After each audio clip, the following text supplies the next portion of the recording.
Good afternoon, everyone.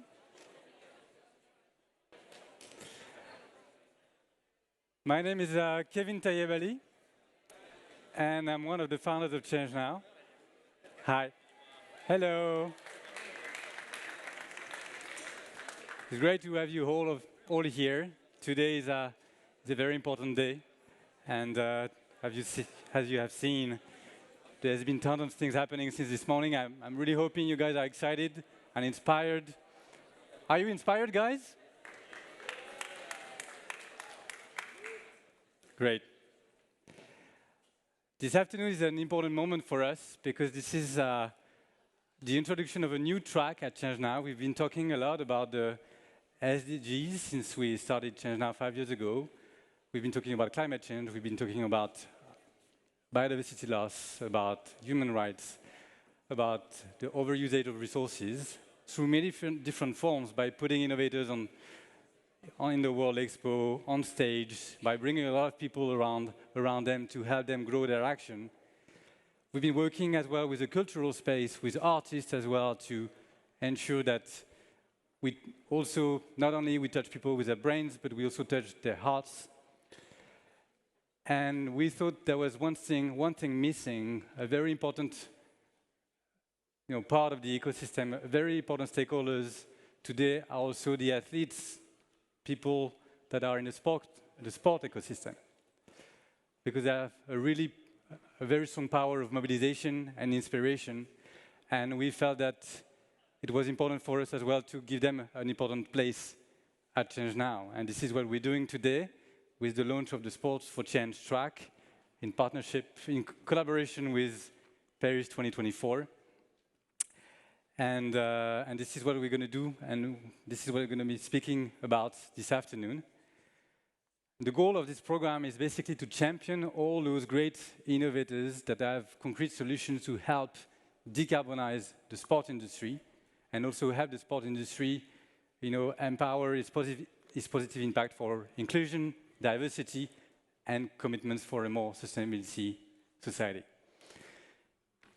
We're facing 21st century challenges, and we believe that the sport really triggers a real environmental and social dynamic, and that can be exemplary, and that can bring a lot of people to change their mindsets and decide to act now.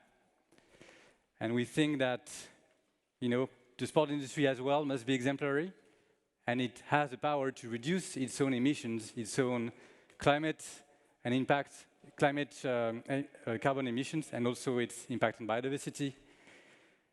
And it can also implement a lot of great innovations around circular economy to reduce its impact and its externalities.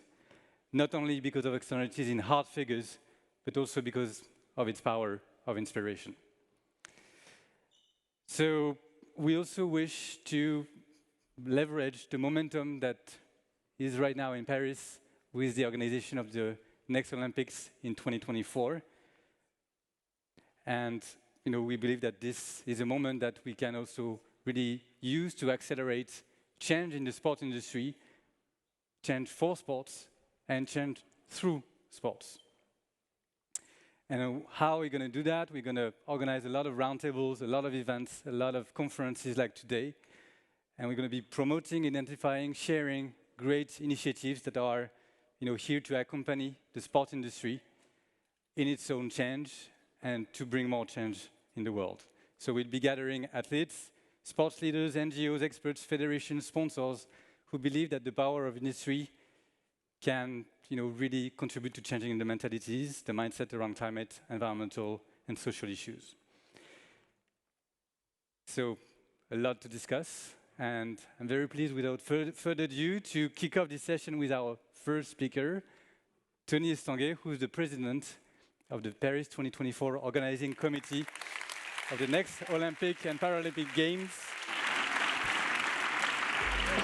And I believe, Tony, you have some great news to share with us today.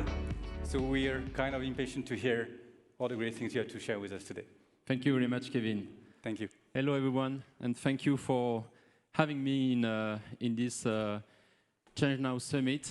It's a pleasure to be back on this stage. I think it's a very important event, and congratulations for the organization in a very important location for us. You know that this location will be used in 2024 for judo and para-judo, but also for wrestling and wheelchair rugby. So it will be a fantastic area where we will showcase the best of France and also promote the athletes' performance. So happy to be here, and maybe I will start with a question to you guys. What is today the best way to bring people together everywhere around the world? What is the way to create emotions, to create memories? Of course, it's sport, but today I'm not here to speak about sport. I will speak to you about food. As Kevin was saying, I think it's really important to use all the different aspects that we can to contribute to the climate change. And food is one of them. For the Games, we will serve 13 million of meals during the Games.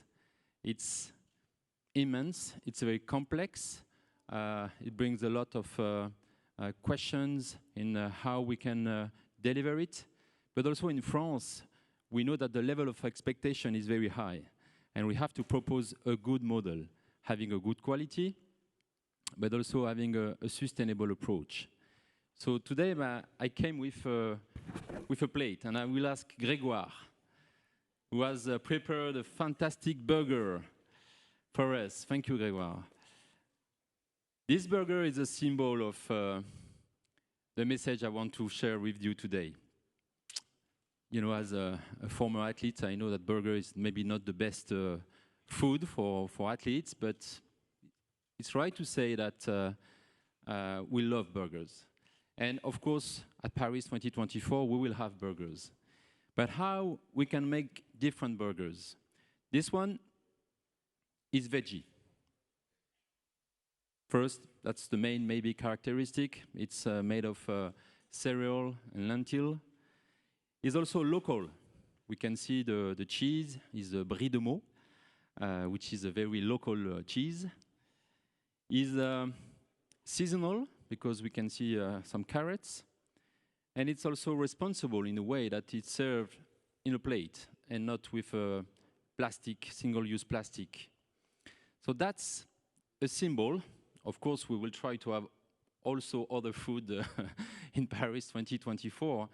But to me, it was important to share with you maybe the main priorities for the food vision we tried to develop so far with Paris 2024. Again, it's a challenge. It will be one of the key success for Paris 2024. And we have developed the food vision with a very large consultation. And I know that some of you guys have been participated in this consultation, so thank you very much for your expertise, for your time. 120 actors of the French food and agricultural sectors were involved. Also the athletes community, they are in the center of the Games, and we want to hear from their expectation and also how they will be part of the change, because of course that's a very important milestone for us. I know that to have been living in an Olympic village during the Games, that some athletes, they eat a lot, really a lot. I've been impressed by some athletes who were eating just in front of me during the Games. So we have to propose a food that is the correct one for making sure that they will be at their best level. But again, we need also to have a new approach. So first, it's important for us to develop a food vision where veggie will be very increased. We want to double the veggie food during the Games time compared to the previous editions. And that will have a massive impact on the carbon footprint of the Games. The second element, it has to be local. So in this regards, we want to offer 25% of the food in a parameter of 250 kilometers, 80% of the food coming from France. For the 20% remaining, let's try to see how we can really be ethical and responsible. That's also a challenge. And then, more sustainable. As I said, I think it's important also to have an approach, to anticipate the approach to reduce the use of plastic, single use of plastic. We want to divide by 2 this use of single-use plastic. That's also a challenge. We need to anticipate. We need to think how it could be feasible, because we will have a lot of venues to be served at the same time. Again, 13 million of meals to serve the athletes, the officials, the media, the volunteers, all these spectators that will come from France, but also from all around the world. So that's a challenge. And the combination of having a food more veggie, more local, more responsible and sustainable is mainly the foundation of the food vision. So again, it's just the beginning. The overall project for Paris 2024 is to reduce by half the carbon footprint of the Games.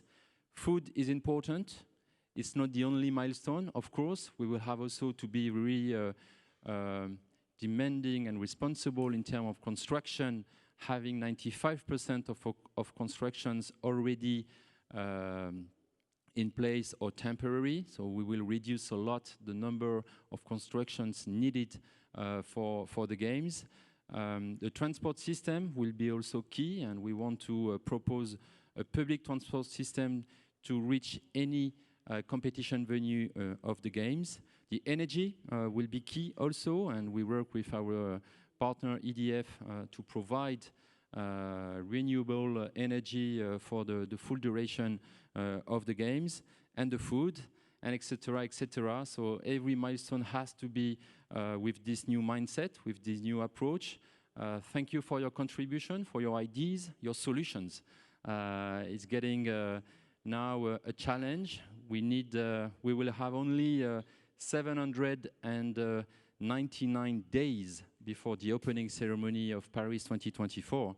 So that's getting soon, and it's from today. So thank you again for the Chengdu Summit to allow and to invite Paris 2024. Thank you to the athletes. Also, I saw many athletes' faces in this room, and we all know that whenever an athlete is presenting an idea, showing a best practice, it has a massive impact. So thank you to the athletes to take the time to share their practice and to be with us on this massive challenge.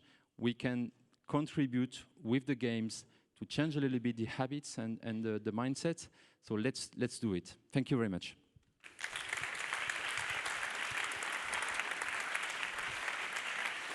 Thank you, Tony. So you said that you like to play with symbols. We do the same at Change Now because, I think symbols, they push the limit of what words can express, and they really help us understand the world we live in, not only just to make sense of it, but also to identify with it. So really appreciate that. So we're taking an appointment with you in 799 days, and you said it, so 80% of locally sourced food, a reduction of 50% of single-use plastic, and the same with the emissions coming from the mills. That's very ambitious. Best of luck with that, and thank you again. Merci beaucoup.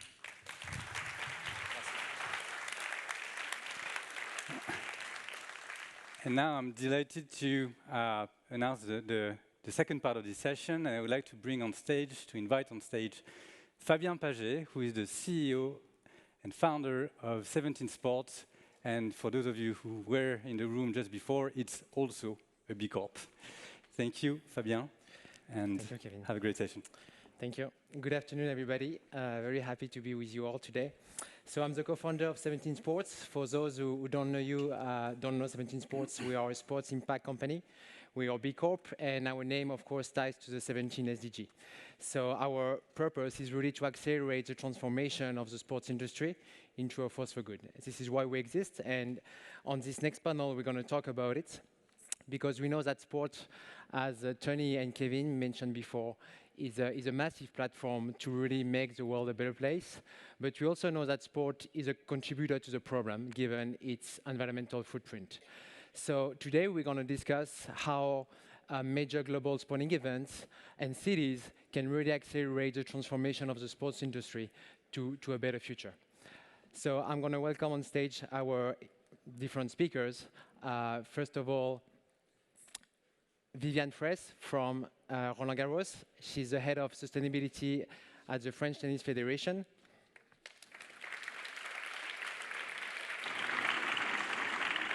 Thank you, Georgina. Have a seat. Au milieu. Next, Georgina Brennan. Georgina is the Director of Excellence Environmental for Paris 2024. Welcome.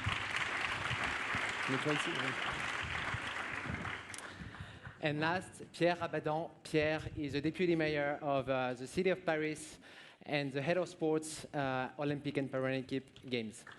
Hello, Pierre.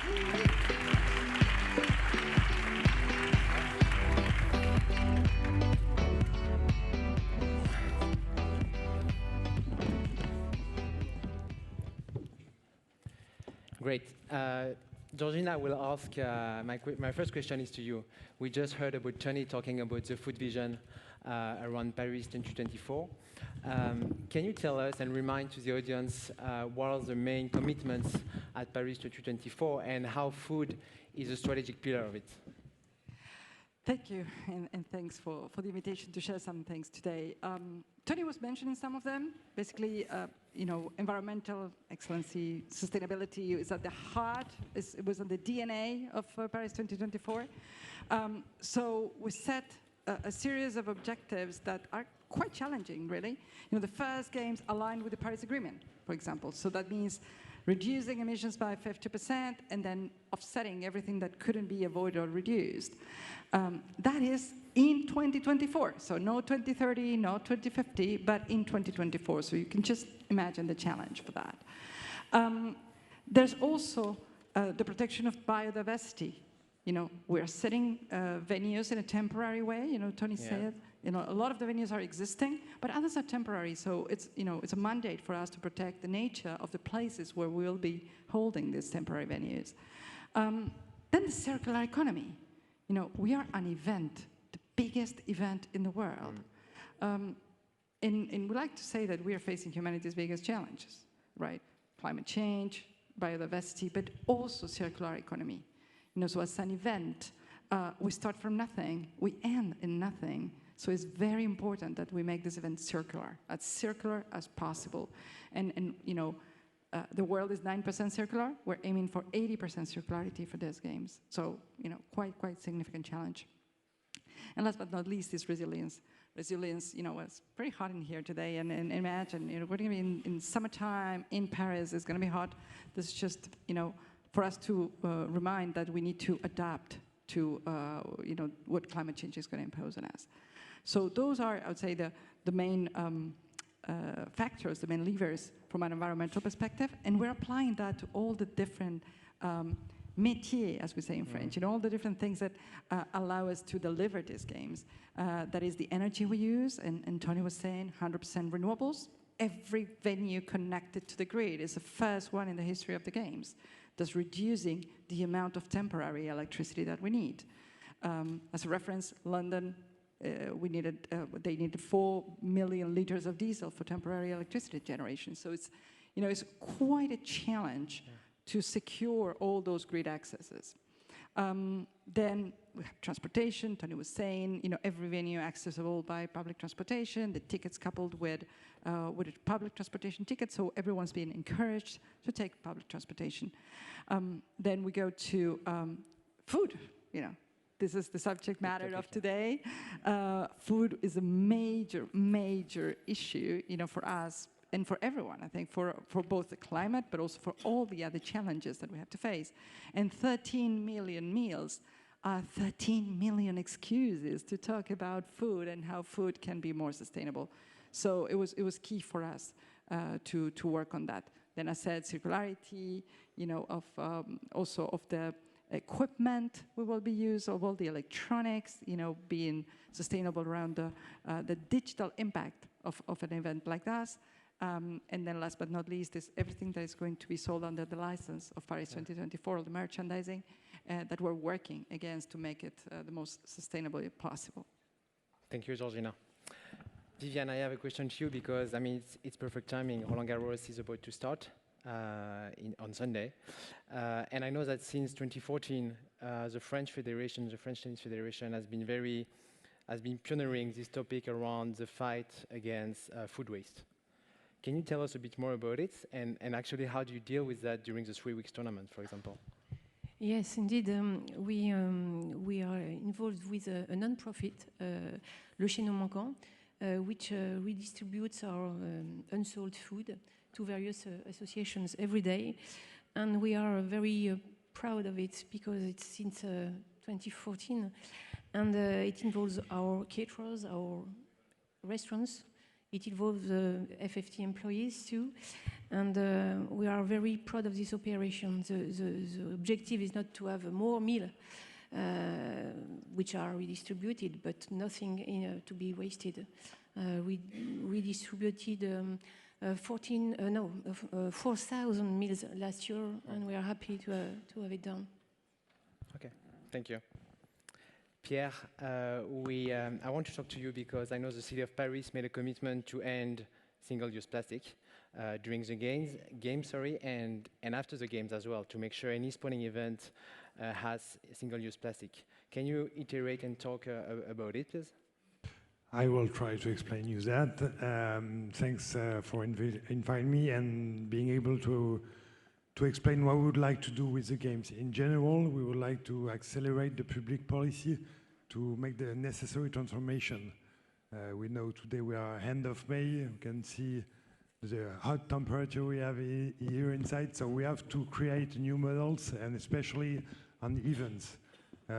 Like every year events like Roland-Garros or the biggest event in the world we have never organized here in France with Olympics and Paralympics games. So we try to push on, I will give you three examples. You spoke about getting out of the single plastic use. So we would like to do it during the game, inside the Parisian territory, after you have other sites, but inside we would like to have an experience for athletes, Olympics family and spectators without plastics. Okay. That's a key point. But behind that, we are actually in all the public policy of the city of Paris try to ban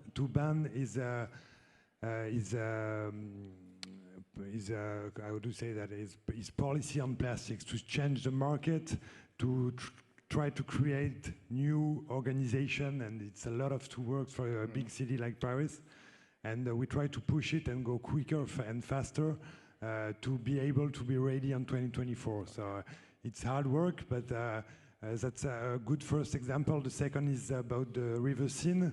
As you know, we will make the swimming and triathlon and paratriathlon in the Seine in 2024. That's our key point.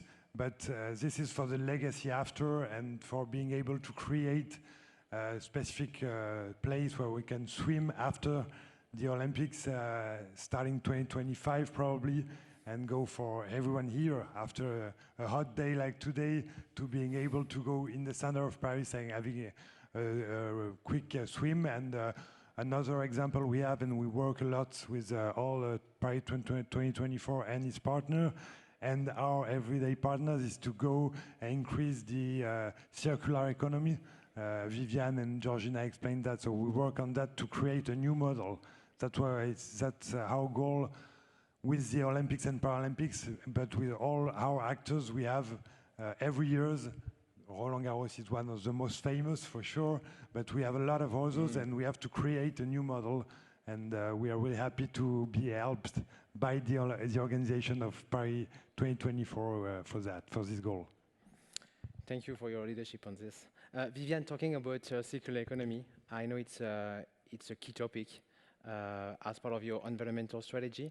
Can you tell us about more about it, and what are the concrete actions that you take in place? Yes, we try to work on circularity in every operation, and we also want to be a laboratory. So we have the chance to be a recurrent event. So it helps to improve on this year, for example, we will test reusable food packaging for spectators in one restaurant, and to see what we are able to do and to have the majority of restaurants by 2024 able to provide reusable food packaging. We work on eco-cups. That's, I think it's the list. We work on the fact of collecting water, rainwater or shower players' water, to reuse it in the toilets. So circularity is part of our organization. We have suppliers who help us, partners too. So a challenge, yes, but it's easier when you are every year experiencing that way. That's true. Georgina, coming to Paris 2024, I mean, you want to become the first event in line with the Paris Agreement, as you said earlier. What does it mean exactly? How can you describe a bit in more details how is that possible? Well, aligning to the Paris Agreement, respecting it, you know, it's a race. It's a race for zero, right? But it's a race that we will only win when everybody crosses the line, right? That's sort of the rule of the game. So for us, as I said, it's been since the onset, since the creation of Paris 2024 as a concept, when the bid was created.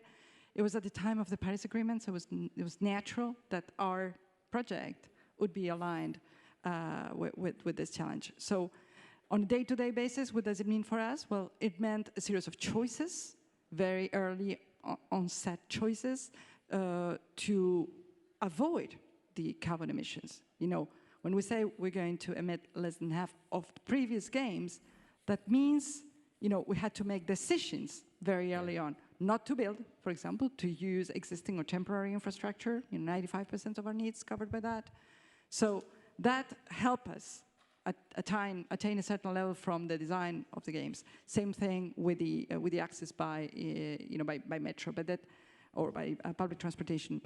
But then there's one, for example, one item that we decided to include in this scope 3 level, which is the spectators. We're including the impact of spectators coming to Paris, which is something we don't necessarily have a hand on. You know, we can advise, we can encourage, a lot of things we can do, but still, spectators weigh a quarter of our carbon footprint, right? So it's quite a lot, right?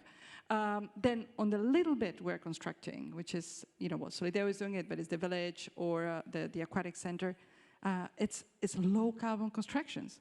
There was a decision to do that. You know, there was a conscious decision to get projects to be low carbon. And we are applying it to every single bit of the game's delivery.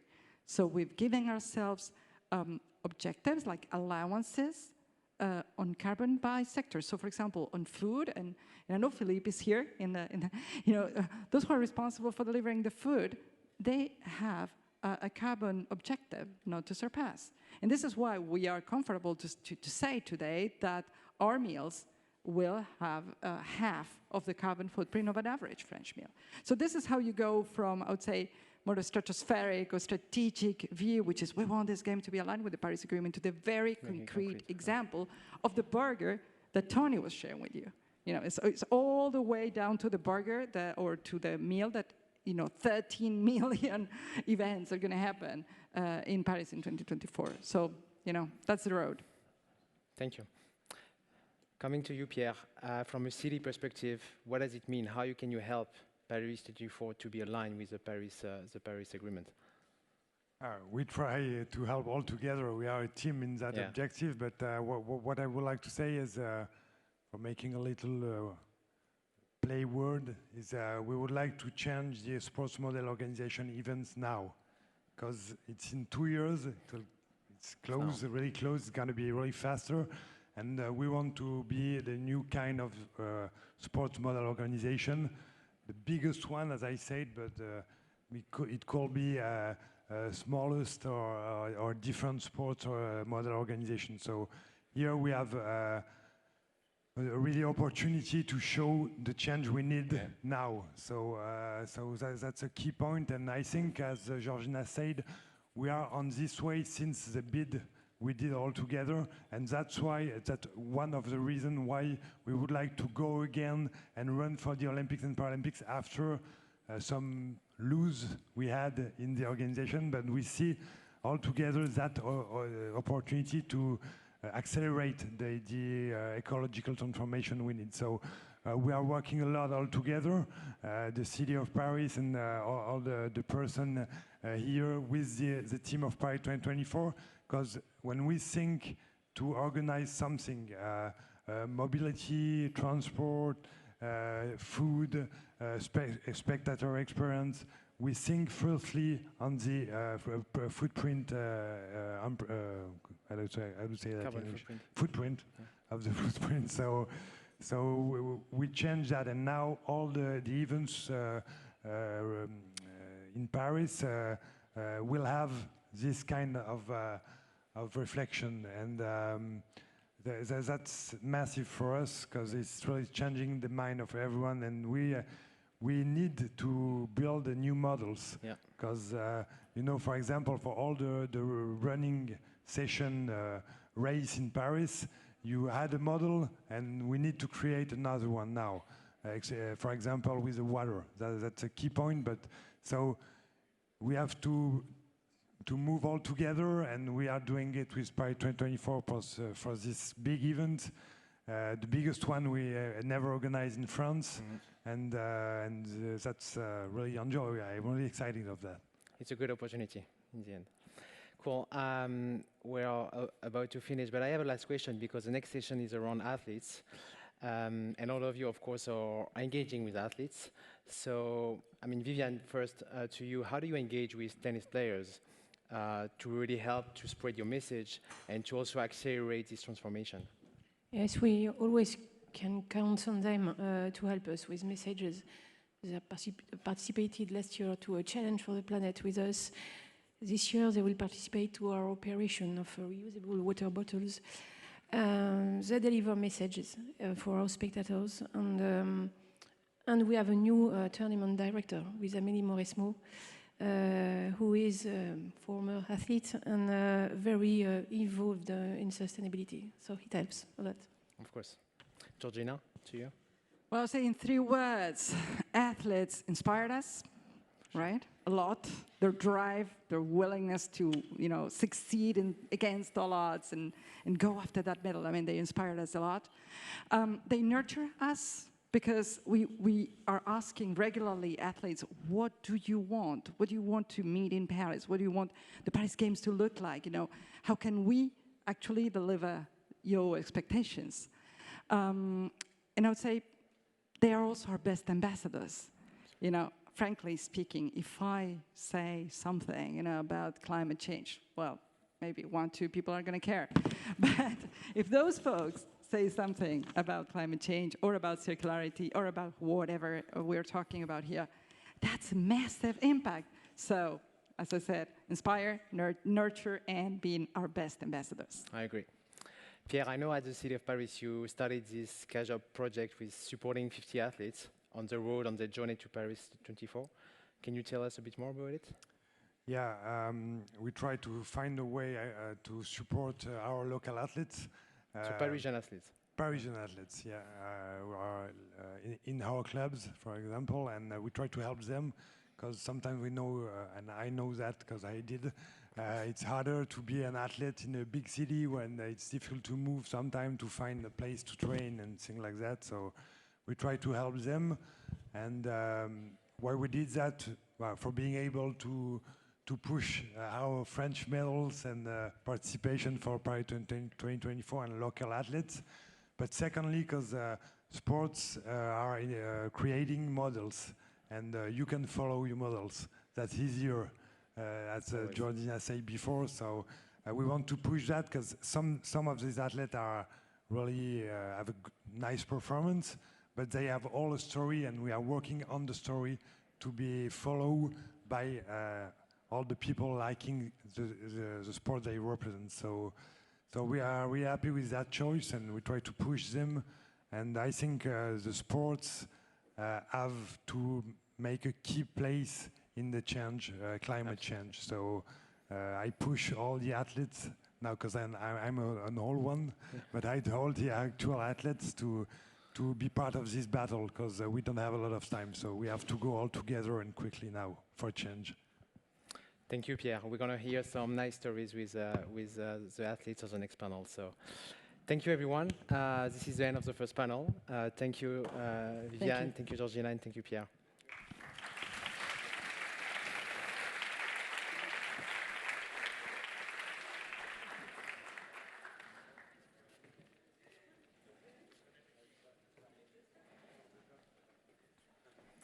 Cool, so now we're going to move to the next panel, and I'm going to welcome on stage 3 inspiring athletes. To start, I would like to welcome Arnaud Assoumani. Arnaud is an international French long jump Paralympic champion, and also an engaged athlete around social educational projects, so he's going to talk about it. Next, I would like to welcome Sarah. Have a seat. So Sarah is a French tennis table player, but also a lawyer. And she's also very committed through the work she's doing around social educational projects that also tackle the climate change. So looking forward to talk about it. And last, Alice, please join us. So Alice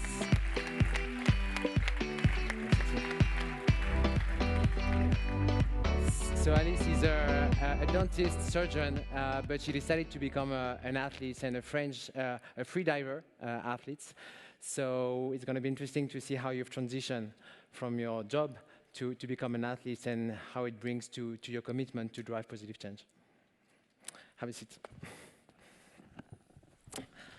So I would like to start by, this famous quote that we all probably know from Nelson Mandela in 2000, when he said that the sport has the power to change the world, to inspire. And of course, we know that sport is a big platform to address the climate change issue. All of you are really committed, but I would like to, and to the audience, to explain how sport has a role to play in solving the problems we are facing today. Arnaud, maybe what are your views on that first? Hi everyone. Hope it's not too warm. Welcome to Paris with climate change in May. Now, sport. So we say change now is the largest event for the planet in the world. I would say sport is the best tool actually for the planet. So it's not because I do sport since I'm a kid that I'm saying that. It's because it's true. Today, it's our best education tool, inclusion tool. It's a tool and a way for bringing people together. Yeah. It's part of the culture as well. Sometimes we are like sport from one side and culture from the other side, but actually sport is within the culture. So Nelson Mandela was right, and of course, at some dark time in the past, sport has been able to bring people together, or people that were fighting. And I think today, nowadays, we need sport even more. And so, the Olympics and Paralympic Games in 2024 are a huge opportunity for that. And the athletes, at each and every level, we have a leverage, and we can do a big impact, I think. Thank you, Arnaud. Sarah, to you, what does it mean? How sport is really helping you, and how do you think sports can really play a big place in the society today? Hi, everybody. A pleasure to be here with you today. I couldn't agree more. Sport changes lives. We can set examples with sports. On a personal level, as an athlete, I had the chance to change my life and the direction of my life thanks to sport. I'm quite sure that I wouldn't have gone to law school if I haven't done some sport and learned some life skills, discipline, and so on. As you mentioned, I'm also involved with my NGO Pink Sans Frontières, and I've been traveling all over the world and seeing young kids getting confidence thanks to sports, also getting to high school and university thanks to sports. Yes, this is a wonderful tool. We are here to talk about change. Sport has this power, especially regarding climate change. Yeah, it changed our lives, isn't it?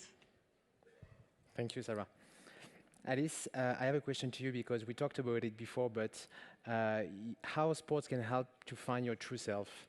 I mean, how finding your purpose can help to know who you are and actually, in the end, help you to commit and to take action. Can you talk about it? Yeah. Hello, everybody. Could you hear me? Yeah? Perfect. Good. I'm very pleased to be here and to explain a little bit about my story. Since I was a kid, I wanted to be part of a change. I didn't know how and when, but I felt it very deeply. Then I became a dentist like my parents, but my life changed when I found my sport, freediving. And it was quite funny because I was living far away from the sea. I was seasick. I was not good underwater, but I felt so alive and free. So I keep going with my job and my passion during 10 years. So I felt in love with freediving when I was 23 years old. And I was very impressed by how freediving pushes you to realize that we can go further, deeper, without breathing, with less to go further. And in my life, it was quite the same because I was dentist, so I had less time. And with less time, I need to be quicker, better, to succeed. And I learned a lot from my sport. And at that period, freediving was only, I mean, there were only men, and they were talking a lot about lungs capacity and strength and everything. And for me, I felt it was not the issue because it was all about saving time, saving energy. And for me, it was a game to find another way to perform. And I start like this. And what I discovered was amazing because I said to them 10 years ago, I will be the first French woman to reach 100 without sport. So they were laughing at me, and I put all my energy in mental and breathing. And last year, I reached my dream to be the first French woman to reach 100 meters, and as well, I reached a world record. And I managed to do it 3 years ago because I was so involved to prove that I quit my job as a dentist. I lose everything. I mean, I lost my money, all I built during 10 years. So it was crazy, but today I'm very happy to be and very proud to be here on the stage. To be part of a change now. So. Thank you, Alice. I mean, we know that the world is facing major issues, and probably climate change is probably the biggest one. We talked on the previous panel about transformation. Arnaud, I have a question to you. How do you think we can help to accelerate this transformation? What's your point of view on this? So it's easy. No, it is not. Of course, it is not. So it's a global and systemic issue. So we need like fractal and from a bit everywhere actions. And so once again, the sport and athletes, we can have a role. And I think first is because some of us are really followed by thousands or dozens of thousands of people or millions. And yeah, we have to show exemplarity and also how we are able to change in our own life and also to change in our sport, which is not easy. Which is not easy because there is a lot of stuff. It's exactly the same with your work. If you are in a work, you choose and you like it, but you're gonna have like some flights, some plane to take. Sometimes it's not your decision, so you're not like controlling everything. So for sport, it's a bit the same. We were talking about it like between athletes this morning. So individually, you can change the food, of course, what you eat, but then you need to be conscious as well for your nutrition because you want to reach the top level. But then also you're gonna think about like the competition. The competition is so important for you, and we are talking about meaning. But I think the meaning is essential as well, because sometimes I'm like, okay, actually the best thing that I could do for the planet is to stop my career, which is pretty major when you have like the game in your own country and you're training your own life for that, and you are like thinking, okay, I'm stupid actually, why am I doing that? Because I'm an actor of the destruction of like a life, pretty much. So, but I think we can change. For instance, like I don't go in training camp like far from home now, so I take the train for going there. I'm not fully vegetarian, but I'm flexitarian. And the thing is, like, I really want to share it, like on the social media, also with the people, like training also at high level, but then at every level, actually. I'm using only bike today, pretty much, and public transportation. And I think we need like some players from NBA, from soccer, from like admire from millions of people to show also say, okay, you don't have a Bugatti Veyron. Like it's not, okay, maybe it was a dream like years and years back, but nowadays it's like you look like like crap. Like it's not sustainable at all, and it's awful for all the people that cannot really, I mean, they're just gonna feel the consequences even more than us, that we have money, we are in Europe. Of course it's going to be hard, but it's going to be less hard for us, and we are the responsible for that. Even if we didn't want to, it's like that. So just coming back to the subject, but I think we have to show example and inspire, and also big event.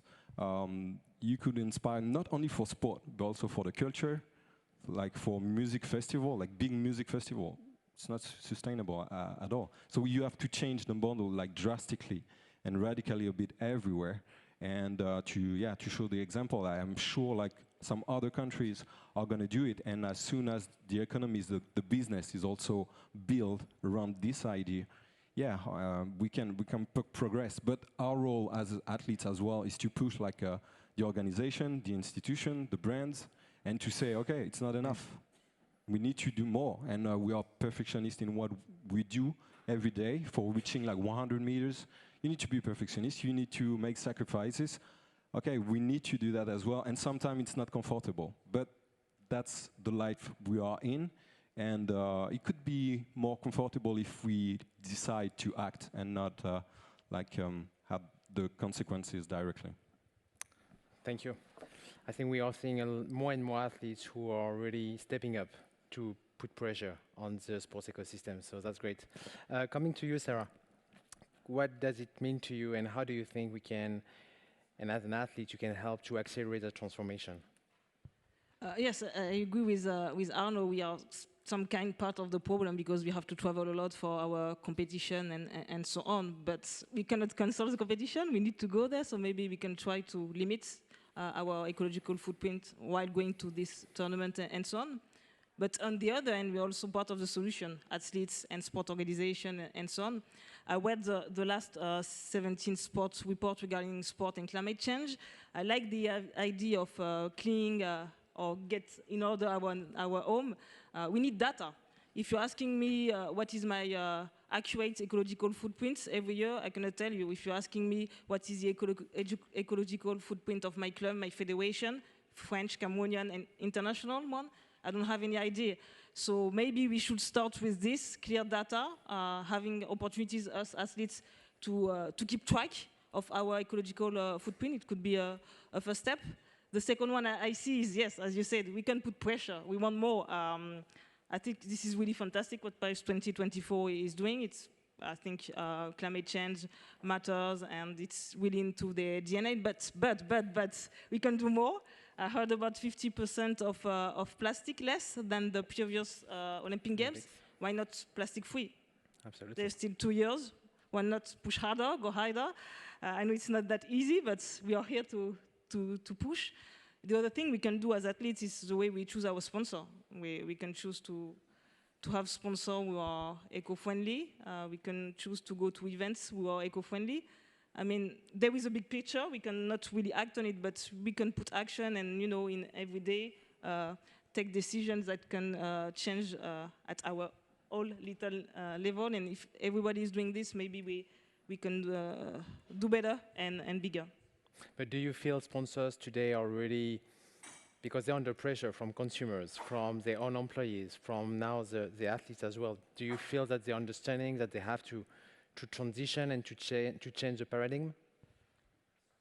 I do think so. Actually, the question is not whether or not we should act upon climate change and so on, it's how. Yeah. So now it's just into the strategy and topics. It's how, and I think it will be smarter for them to try to do it now with athletes and so on. As far as I'm concerned, I decided to choose a sponsor who is trying to be eco-friendly since many years, and they are putting action, and actually not only because of the current environment, but also because they believe into the climate change comeback and yeah, we need to put pressure. This is our world, actually. Thank you. Arnaud, is that something you also feel when you talk to your sponsors and your partners? Yeah, so that's true. That's a real way that you can also influence a lot. It's by choosing the people you're working with, your team, and the sponsors. Like, yeah, of course, like today, every company is engaged. Every company has a great communication and marketing plan and strategy. And you need to scratch and see what's is behind. Yeah. And for sure, there is companies, of course, engaged for years. They didn't wait the last 10 years. And some, they need to be pushed as well.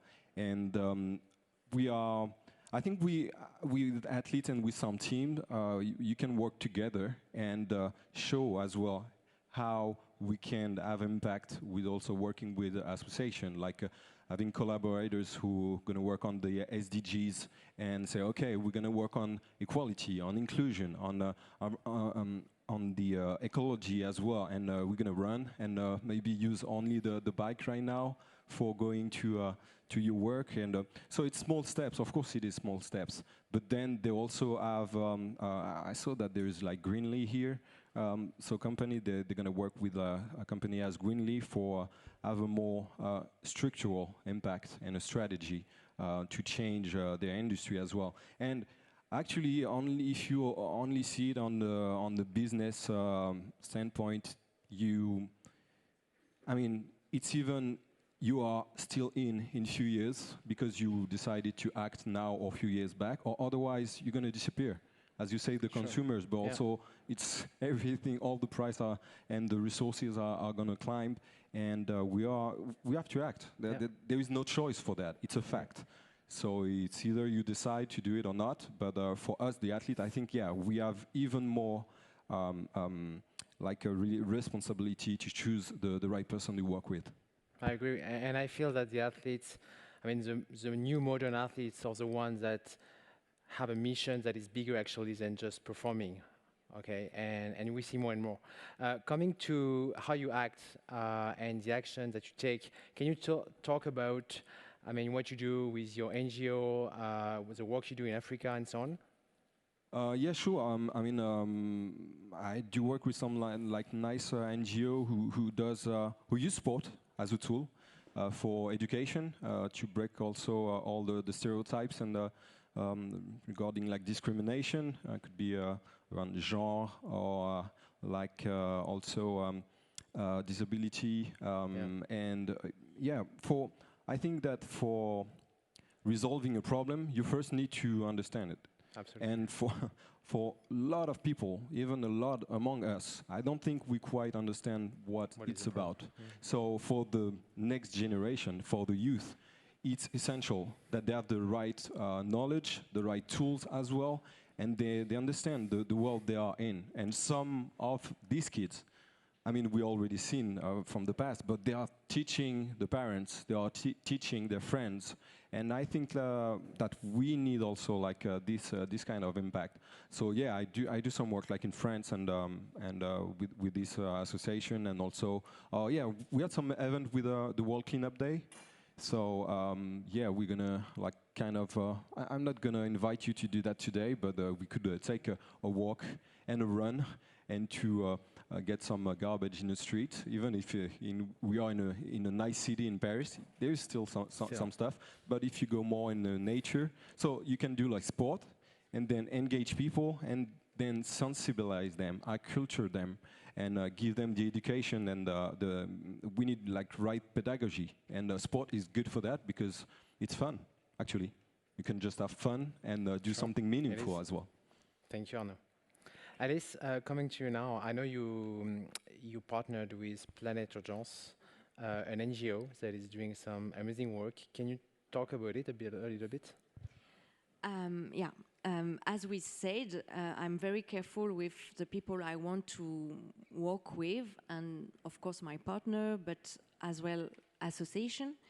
And Planète Urgence, I started to work with them few years ago, because for me, it makes sense to be an actor, to be part of the solution, the transition. And I went to a mission with them, like a volunteer, in Amazonia, to feel what is the damage with the forest.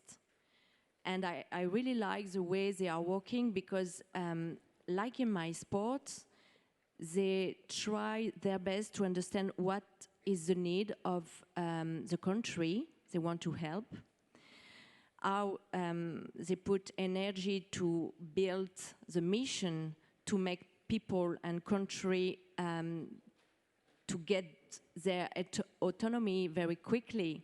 And for me, it makes sense. It was very similar to my sport, to make a country feel more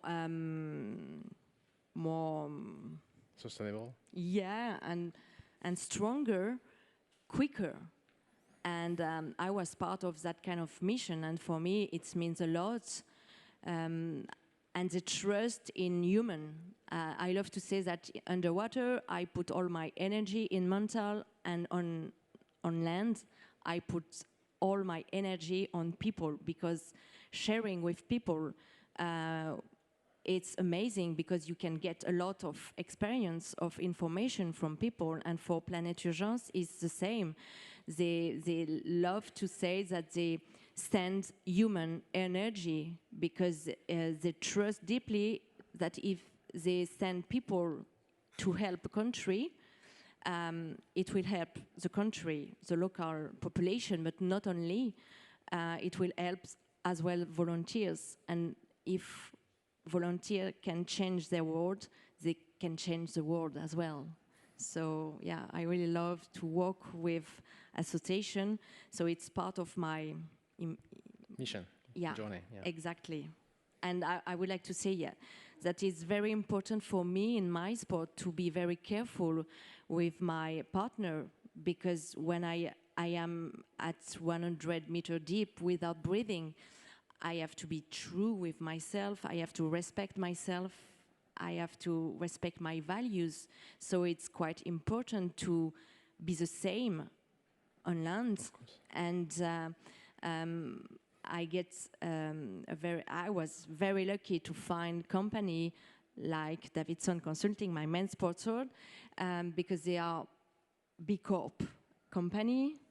They are very involved in well-being of their salaries, of their employees, and they are very involved in protection of the planet and biodiversity, and they were as well working with Planet Urgence. So for me, it makes everything should make sense in your action as an athlete and as a human being. And last but not least, because my sport is very small, I need to get money. And a way I found to get money is to make talks in company. And I really love to make people realize that it's not so easy to breathe. And freediver, we say it all the time, with freediving, we learn how to breathe. And it's very powerful to understand. Just only breathing properly, doing 5 minutes each day can be very powerful and amazing. And we have all this inside us, and we can change our life very easily if we want to do it and if we share that kind of experience. So I'm very happy to share what I learned from my sport with company. Thank you, Alice. Sarah, coming to you, I know the work you're doing with TACO, the organizations that you created, is very inspiring, but I would like the audience to know a bit more about it. Can you explain how it started and what is the mission and the vision you have? Sure. Actually, I was part of the Paris 24 AFD incubator. Last year was the first promotion. We were 26 athletes, 10 in France and 16 having projects in Africa. Okay. We all wanted to build a business, and we all wanted to build a social business to address a specific topic. And TACO is the baby of the Paris 24 FD incubator. So I'm a table tennis player. I grew up in France. My mother is French and my father is from Cameroon. And I went to Krebs, INSEP, and the French national team until I was 21. And then I decided to switch for Cameroon. Having the chance to travel to Africa and coming back to Cameroon, I saw that all the table tennis tables, were coming from China or Europe, and the wood was coming from Africa. So the wood was sent to China and Europe, and then tables were sending back to Africa. Total no sense. So huge ecological footprints, and so I had identified the problem and wanted to find a solution, and this is what I had the chance to do with the incubator. We decided to build 100% table tennis tables in Africa. They are actually built in Ghana, and TACO is for Takoradi, the name of the city where we are building our tables. So not only it is just reducing the ecological footprint, but also we are developing the local economy. We are selling these tables at a low price so that everybody can afford the table, and it is also a social business. The benefit we get from the profits we get from the tables, we directly give the money to support local NGO, and we are giving this money for tuition, mathematics and English in the city of Takoradi. We have 8 schools in Takoradi and 7 in Accra.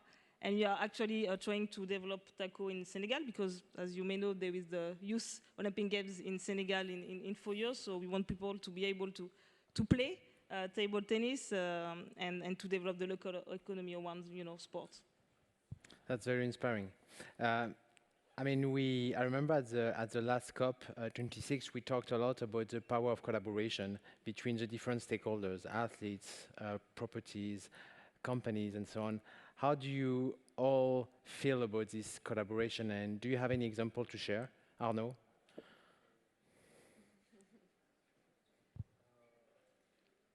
Yeah, I don't know.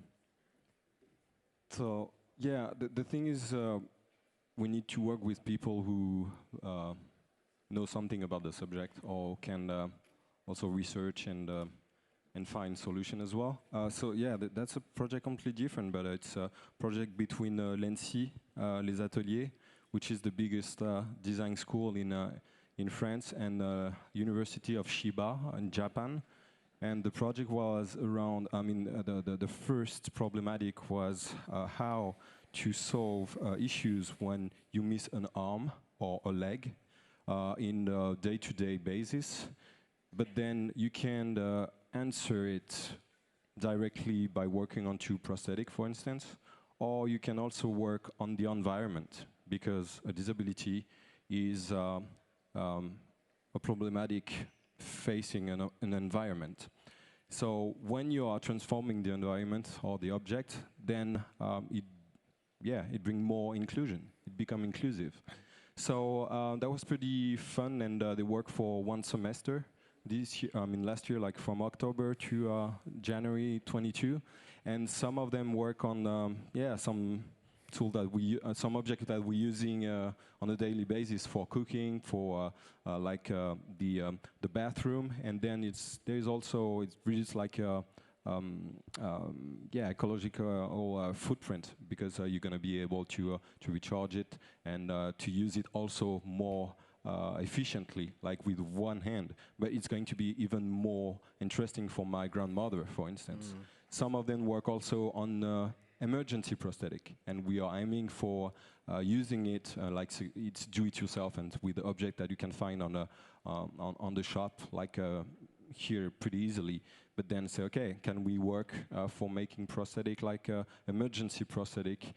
So the cost is 35 euros compared to 1,000 euros, and to send it to Ukraine, to send it to other countries where there is war or a problem of climate like catastrophes, for instance.